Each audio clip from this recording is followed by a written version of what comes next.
বিশ্বকাপে আজ এন্টিগায় অস্ট্রেলিয়ার বিপক্ষে মাঠে নেমেছিল নামিবিয়া। অজিদের বিপক্ষে খেলতে নেমে রীতিমতো উড়েই গেছে পুচকে নামিবিয়া। আগে ব্যাট করতে নেমে অজি বোলারদের তোপের মুখে পড়ে নামিবিয়া সর্বসাকুল্যে ৭২ রান করে অল আউট হয়। এরপর ছোট লক্ষ্য তাড়া করতে নেমে পাওয়ার প্লের ৬ ওভার শেষ না হতেই ম্যাচটি জিতে নিয়েছে অস্ট্রেলিয়া। ৩৪ বলে ম্যাচ জিতে সবার আগে শেষ ৮ও নিশ্চিত হয়েছে মিচেল মার্শের দলের। অজিদের বিপক্ষে আগে ব্যাট করতে নেমে যাওয়া আসার মিছিলেই ছিলেন নামিবিয়ার ব্যাটাররা। নামিবিয়ার হয়ে আজ ইনিংস সর্বোচ্চ ৩৬ রান করেছেন গারহার্টস অ্যারাসমাস। দলের বাকি আর ১০ ব্যাটার মিলে করেছেন ২৭ রান। এক্সট্রা ৯ রান মিলে অজিদের ৭৩ রানের লক্ষ্য দেয় নামিবিয়া।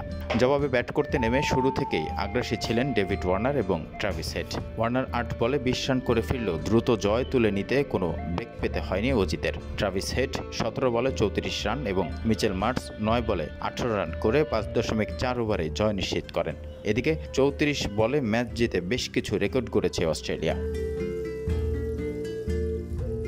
এবারের বিশ্বকাপে পাওয়ার প্লেতে দুই দলের সর্বোচ্চ রান পার্থক্য ছিল ৫৭, যেখানে নামিবিয়া পাওয়ার প্লেতে ৩ উইকেট হারিয়ে করেছেন ১৭ রান। অপরদিকে অস্ট্রেলিয়া ১ উইকেট হারিয়ে পাওয়ার প্লের ২ বল বাকি থাকতেই করেছেন ৭৪ রান। টি-২০ বিশ্বকাপে পাওয়ার প্লেতে অস্ট্রেলিয়ার সর্বোচ্চ রান সংগ্রহের রেকর্ড এটি। অবশ্য চলতি আসরে ইংল্যান্ডের বিপক্ষে ম্যাচেও ৭৪ রান করেছিল অস্ট্রেলিয়া।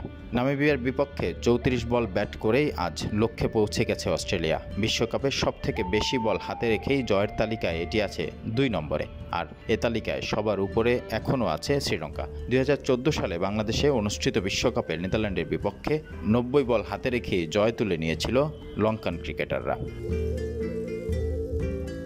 রিপন হোসাইন, ঢাকা মেইল।